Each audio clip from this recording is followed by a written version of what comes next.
Taylor Swift, Girl Detective, The Secrets of the Starbucks Lovers. Written by Larissa, Zageris, and Curran, who I got permission to read this from. Chapter 1, A Latte Danger. Taylor Swift, an attractive music legend and girl detective, was sitting in the Tribeca Starbucks with a musician friend, Lord. The two were writing their first duet, but couldn't figure out a good rhyme for feminism. Darwinism? Ecosystem, Taylor suggested. How about prison, mate? Lord smirked. She was an attractive like Taylor and a Kiwi who loved to show off her tomboyish edge. Taylor furrowed her delicate brow. Oh, Lord. There's one direction for this pop dance hit about the power of female friendship to take, and it looks like it's going to take us another round of skinny caramel lattes to figure it out. The girls got up to order. They had scarcely passed the display of Columbia medium roast coffee beans when a scream shattered the midday calm. Taylor rushed to the source of the sound, a pretty young woman staring in horror at a grande, skinny mocha she had spilled on the floor. Why is she packing a sad? Skinny mochas are shite, said Lord. Look closer, Taylor countered and ran her eyes over the scene. Where her name should be written, it says. Both girls fell silent as they read the two words scrawled in angry Sharpie on the side of the screaming girl's cup. You're next. Chapter 2, The Missing Sister. Let's get a hold of ourselves, Bianca. Taylor calmed the girl with a heavy dose of her intelligent blue eyes. I've gotten you a new skinny mocha and I autographed your phone. Now will you please tell me what's going on? I wish I knew, Bianca explained before falling back in her overstuffed chair. You see, I'm an actress. Lord rolled her eyes, but unrolled them almost immediately at the sight of Taylor's expertly arched eyebrow. Continue, Bianca. Taylor gave the girl a smile as warm as one of her fans' appreciation blog posts. Bartista, who looked not unlike a young Paul Bunyan, angrily mopped up the remnants of the first spilled beverage as Bianca told her her tale. And my sister was too. We used to look for auditions in this very Starbucks every day until a month ago. That was the day I got my first big part. I was cast as struggling murder victim number 2 in an upcoming episode of Law and Order SVU. Bianca let this news hang in the air. Lord did her best to stifle a snicker. Taylor eyed her, Lord, and urged the girl on. That must have been exciting for you. It was, Bianca wailed. But it was also the last day I saw my sister. We were both up for the same part, and at first I thought she was just jealous like I got a big break, and that she didn't, and that she just wanted some space. But then I started looking for her at all our favorite Starbuckses. Now every time I order a drink, someone writes something scary on my cup. Scary like your definition of a big break, joked Lord. The bearded Bartista could not help but suppress a gruff giggle in a near distance. Scary like you're next, or keep away. At first I thought they were having a hard time spelling Bianca, but honestly, it isn't that hard to spell. Bianca worked herself into a fresh fit of tears. Taylor and Lord shared the look they always shared before playing concerts and solving mysteries. So, mate, is Taylor Swift, Girl Detective, on the case? Lord asked. When aren't I? Taylor responded, sweeping up her coat and Dulce and Gabbana Agata bag. Where are we going? Asked Lord. To Starbucks. Taylor put on her trademark, really cool sunglasses. Which one? Lord did the same. Taylor applied a fresh coat of her signature red lip and smiled. All of them. Chapter 3, A Helpful Stranger. Lord and Taylor accompanied Bianca to several different Starbuckses throughout the city, concluding their journey in a frightfully long Frappuccino line at Astor Place store. Promptly upon receiving her Java Chip Light Frappuccino blended coffee beverage, Bianca screamed. She even more promptly spilled her drink all over Taylor. What to say this time then? Lord asked. Shake the pop star off, Taylor read while shaking bits of blended coffee from her wrist. Lord and Taylor shared a look. Someone wants me off the case more than I never ever want to get back together, Taylor said. Never say ruin when a bashfully charming British man is about. A charming British man approached Taylor bashfully. It's bound to force us to say something horrifying, like keep calm and carry on. He handed a pack of stain-removing wipes to Taylor. She accepted him with a winning smile and took a deep drink of his tweedily handsomeness. Keep calm and carry on, Miss Swift, the handsome stranger stammered. I always do, mister, Taylor attended, but before she could catch the healthily handsome British man's name, he was lost in a crowd of Frappuccino Rabbit NYU students. Chapter 4, Tip Your Lumberista. Later that evening, Lord had a concert and Taylor had a hunch. I bet whoever is writing these messages is doing so under the instruction of some of their authority, Taylor confided to her Scottish Fold detective, Olivia Benson. It seems to be the only way to explain the consistencies of the threats across so many different Starbucks stores. The real question is, who? And the second real question is, why? Detective Olivia Benson purred.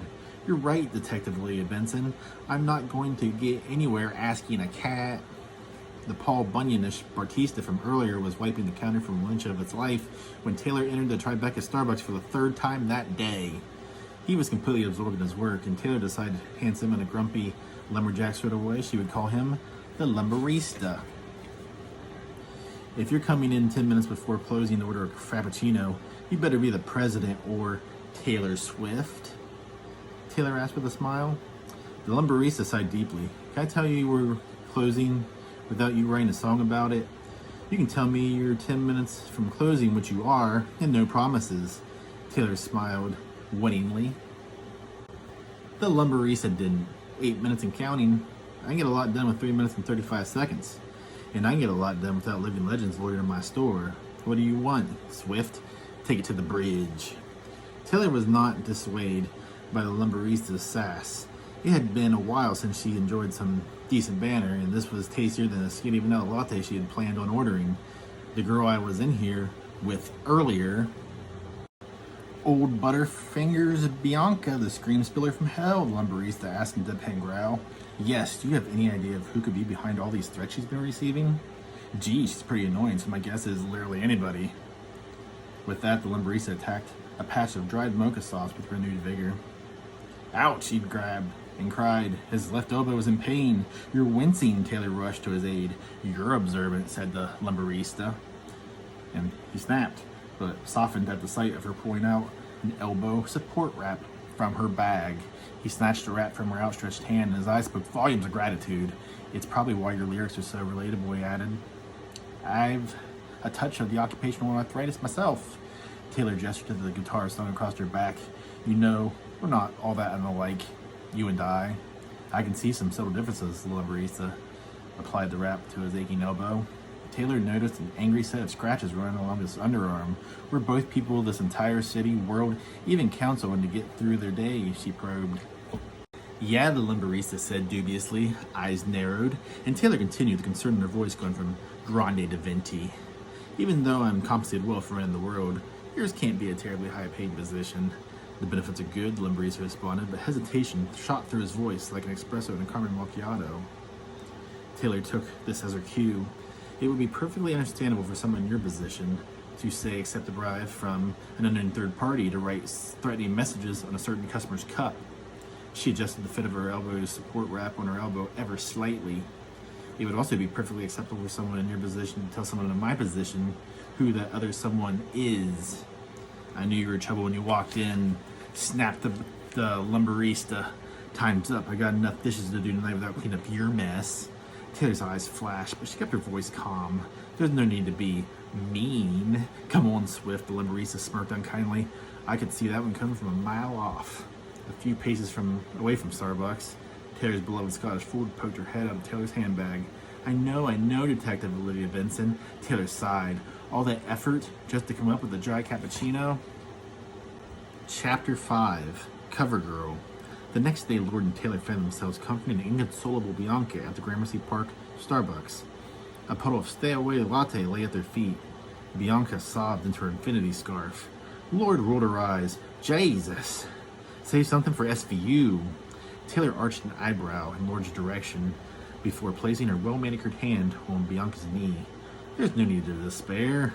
Bianca, I'm as good as getting to the bottom of things as I am writing incredible pop hits with massive crossover appeal. So what are you going to do now? Bianca asked, her voice quavering.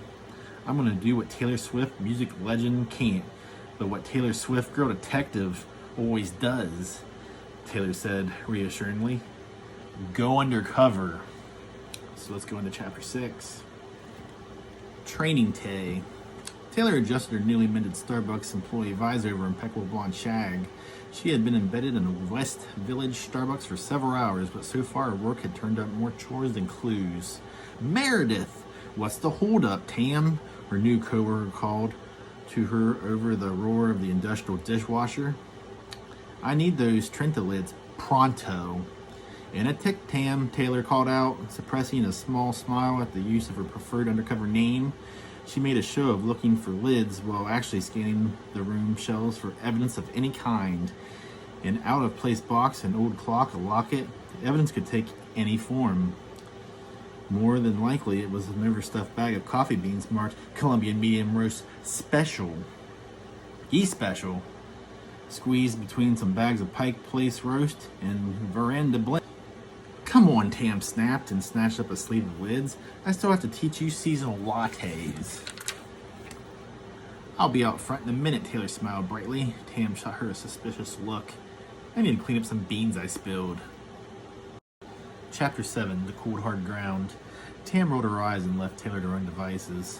One of those devices was her knife from the Blank Space video, which she promptly used to slice open the bag of Colombian Medium Roast E-Special. Instead of beans pouring out of the bag, countless glittering emeralds tumbled out onto the stockroom floor. Emeralds, Taylor whispered out loud. How will the pumpkin spice lattes compete? You'll never learn how to make a pumpkin spice latte, Meredith Grey. A livid Tam had appeared in the doorway, because you'll never make it out of here alive. With that, plumes of thick black smoke erupted from the industrial dishwasher, filling the room with a disorienting haze. Coughing, Taylor tried to feel her way towards the door, but collapsed just short of it. The plot thickened, she whispered aloud. As does the smoke, a tweedy voice responded. Taylor's last memory is a pair of strong but delicate made hands wrapping themselves around her waist. Then the world went black.